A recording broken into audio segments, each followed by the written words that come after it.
And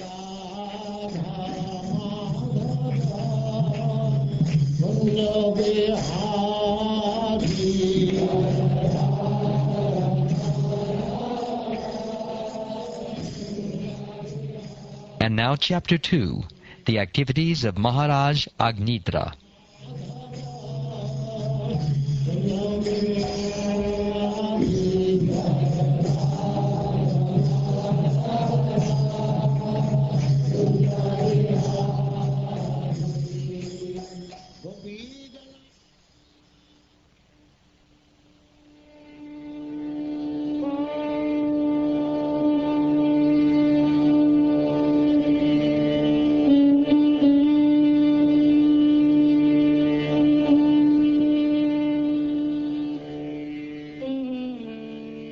Sri Shukdev Goswami continued. After his father, Maharaj Priyavrata departed to follow the path of spiritual life by undergoing austerities, King Agnidra completely obeyed his order.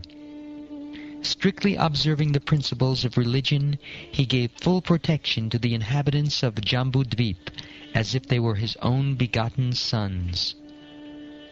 Desiring to get a perfect son and become an inhabitant of Pitriloka, Maharaj Agnidra once worshipped Lord Brahma, the master of those in charge of material creation. He went to a valley of Mandara hill, where the damsels of the heavenly planets come down to stroll. There he collected garden flowers and other necessary paraphernalia, and then engaged in severe austerities and worship. Understanding King Agnidra's desire, the first and most powerful created being of this universe, Lord Brahma, selected the best of the dancing girls in his assembly, whose name was Purvachiti, and sent her to the king.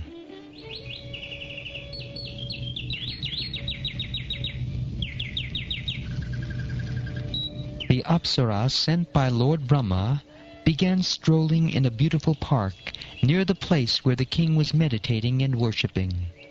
The park was beautiful because of its dense green foliage and golden creepers.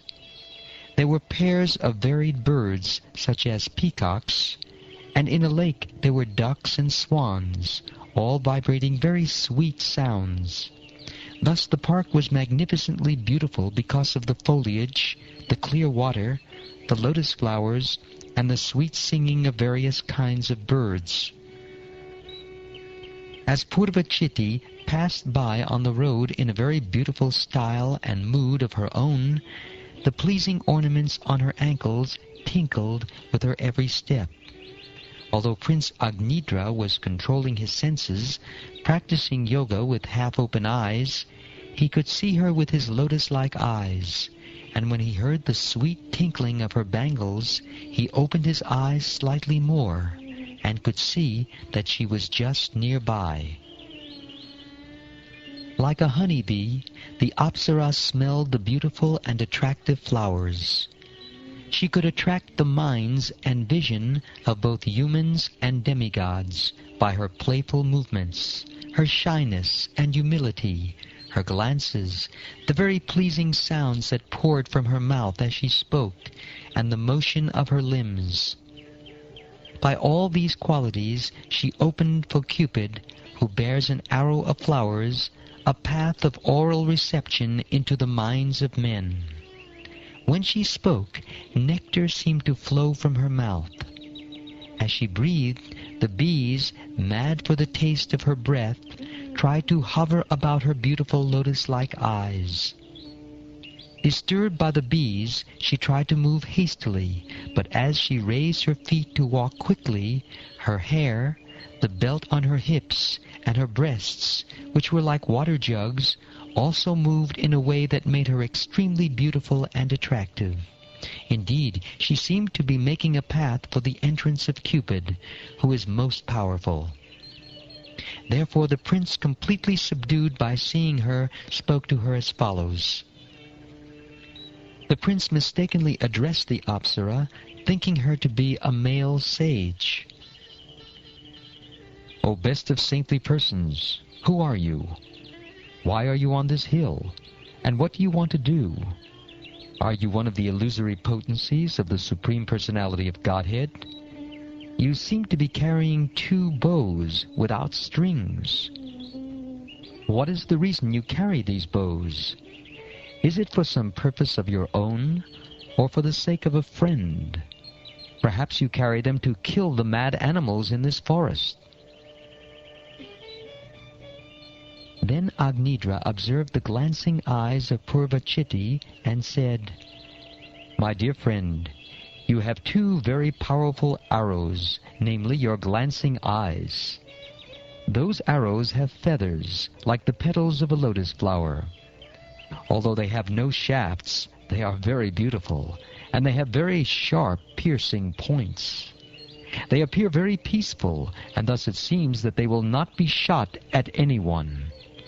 You must be loitering in this forest to shoot those arrows at someone, but I cannot understand whom. My intelligence is dull, and I cannot combat you. Indeed, no one can equal you in prowess, and therefore I pray that your prowess will be for my good fortune. My dear Lord, the bumblebees surrounding your body are like disciples surrounding your worshipable self. They are incessantly chanting the mantras of the Samveda and the Upanishads, thus offering prayers to you. Just as great sages resort to the branches of Vedic literatures, the bumblebees are enjoying the showers of flowers falling from your hair. O Brahman, I can simply hear the tinkling of your ankle bells. Within those bells, tittery birds seem to be chirping among themselves. Although I do not see their forms, I can hear how they are chirping. When I look at your beautiful circular hips, I see they are the lovely color of kadamba flowers, and your waist is encircled by a belt of burning cinders. Indeed, you seem to have forgotten to dress yourself. My dear Brahman, your waist is very thin, yet with great difficulty you are carefully carrying 2 horns, to which my eyes have become attracted. What is filling those 2 beautiful horns? You seem to have spread fragrant red powder upon them, powder that is like the rising morning sun. O most fortunate one, I beg to inquire where you have gotten this fragrant powder that is perfuming my ashram, my place of residence. O best friend, will you kindly show me the place where you reside? I cannot imagine how the residents of that place have gotten such wonderful bodily features as your raised breasts, which agitate the mind and eyes of a person like me who sees them. Judging by the sweet speech and kind smiles of those residents, I think that their mouths must contain nectar. My dear friend, what do you eat to maintain your body? Because you are chewing betel, a pleasing scent is emanating from your mouth. This proves that you always eat the remnants of food offered to Vishnu. Indeed, you must also be an expansion of Lord Vishnu's body. Your face is as beautiful as a pleasing lake. Your jeweled earrings resemble 2 brilliant sharks with unblinking eyes, like those of Vishnu, and your own eyes resemble 2 restless fish.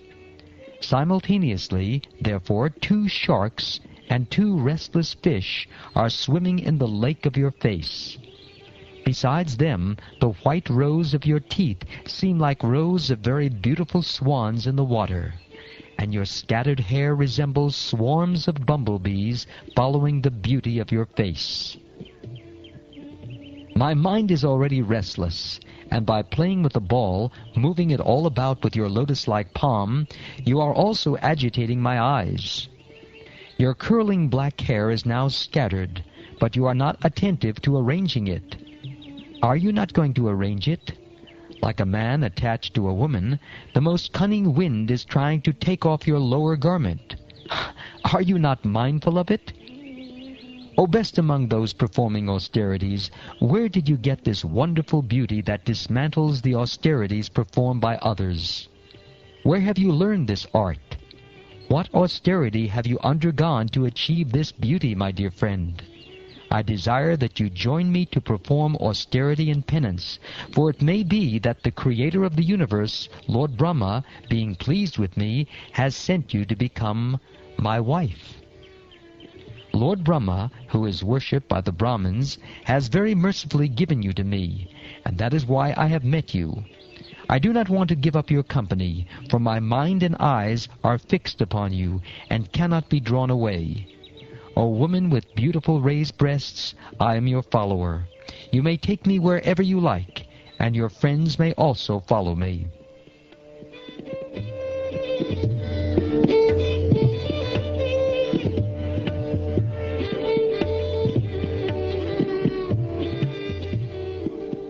Maharaj Agnidra, whose intelligence was like that of a demigod, knew the art of flattering women to win them to his side. He therefore pleased that celestial girl with his lusty words and gained her favor. Attracted by the intelligence, learning, youth, beauty, behavior, opulence, and magnanimity of Agnidra, the king of Jambudvip and master of all heroes, Purvachiti lived with him for many thousands of years, and luxuriously enjoyed both worldly and heavenly happiness. In the womb of Purvachiti, Maharaj Agnidra, the best of kings, begot 9 sons, named Nabi, Kimpurusha, Harivarsha, Elarvita, Ramyaka, Hiranmaya, Kuru, Bhadrashva, and Ketumala. Purvachiti gave birth to these 9 sons, one each year, but after they grew up, she left them at home and again approached Lord Brahma to worship him. Because of drinking the breast milk of their mother, the 9 sons of Agnidra naturally had strong, well-built bodies. Their father gave them each a kingdom in a different part of Jambudvip. The kingdoms were named according to the names of the sons. Thus the sons of Agnidra ruled the kingdoms they received from their father. After Purvachiti's departure, King Agnidra, his lusty desires not at all satisfied, always thought of her. Therefore, in accordance with the Vedic injunctions, the king, after his death, was promoted to the same planet as his celestial wife. That planet, which is called Pitraloka, is where the Pitas, the forefathers, live in great delight. After the departure of their father, the 9 brothers married the 9 daughters of Meru, named Meru Devi, Pratirupa, Ugradamstri, Lata, Ramya, Shyama, Nadi, Bhadra, and Devaviti.